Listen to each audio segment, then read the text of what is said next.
आज हम नया टॉपिक पढ़ेंगे, साझेदारों के पूंजी खाते, कैपिटल अकाउंट्स ऑफ पार्टनर्स। हर साझेदार के लिए अलग से पूंजी खाता बनाया जाता है जिसमें उसकी पूंजी, उसके द्वारा किए गए आहरण, drawings, salary, interest on capital और उसके हिस्से का लाभ या अगर कोई हानि है तो वो उस खाते में ट्रांसफर किए जाते हैं। पूंजी खाते दो प्रकार से बनाए जाते हैं, fixed capital account, fluctuating capital account. पहले हम पढ़ेंगे फ्लक्चुएटिंग कैपिटल अकाउंट्स। दो मेथड हैं, जैसा कि मैंने आपको बताया, fluctuating capital account method, fix capital account method. पहला है फ्लक्चुएटिंग कैपिटल अकाउंट मेथड, अस्थाई पूंजी खाता। जब हम इस विधि से खाते बनाते हैं तो साझेदार का ये मकसद होता है कि उनकी जो पूंजी है उसमें परिवर्तन होता रहे, तो वो इस मेथड को अडॉप्ट करते हैं। इस मेथड के हिसाब से एक ही कैपिटल अकाउंट बनता है। कैपिटल अकाउंट कैसे बनता है?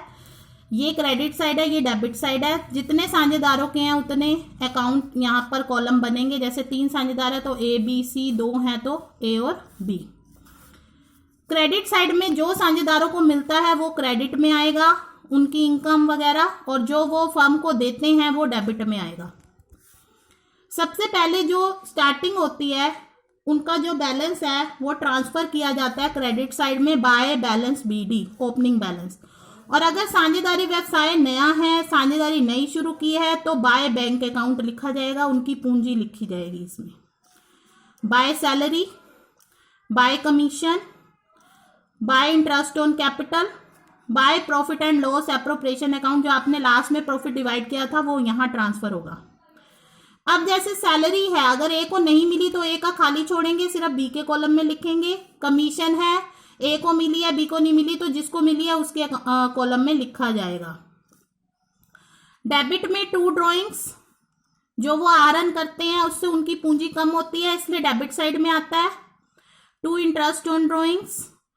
अगर प्रॉफिट और लॉस में कोई लॉस है वो आपस में बांटेंगे लाभ हानि अनुपात में। अगर लाभ हानि अनुपात नहीं दे रखा तो समान भाग से बांटेंगे।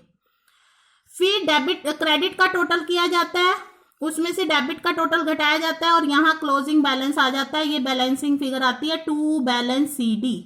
ये बैलेंस आगे बैलेंस शीट में ट्रांसफर होते हैं।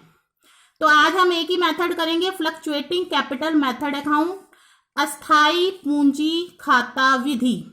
इस विधि के अनुसार एक कैपिटल अकाउंट बनता है जिसका ये फॉर्मेट है। तो इस विधि से जो एग्जाम्पल बन रहा है वो हम आज करेंगे। एग्जाम्पल नंबर 3, ये देखिए।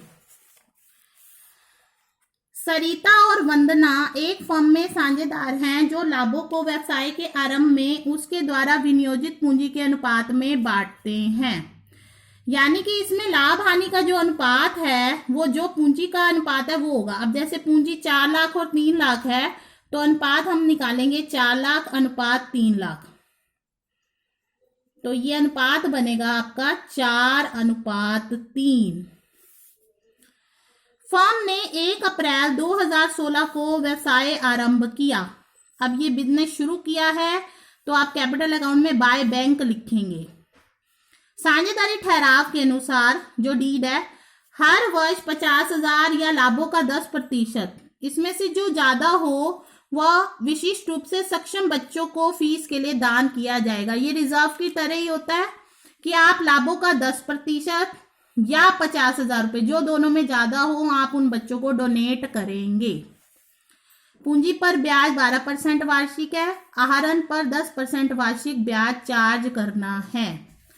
सरिता और वंदना को क्रमशः 10,000 रुपये और 15,000 रुपये मासिक वेतन प्राप्त होता है। अब दोनों को सैलरी मिल रही है। उपरोक्त नियोजन करने से पहले लाभ जो है 6 लाख रुपए थे।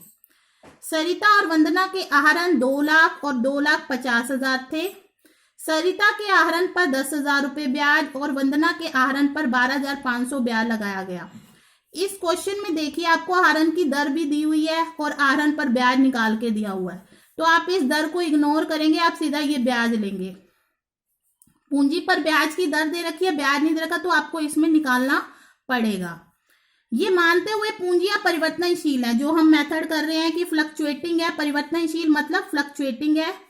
लाभ हानि नियोजन खाता और साझेदारों के पूंजी खाते तैयार कीजिए। तो इसमें मैं दोनों ही आपको बनाकर दिखाऊंगी। ये देखिए,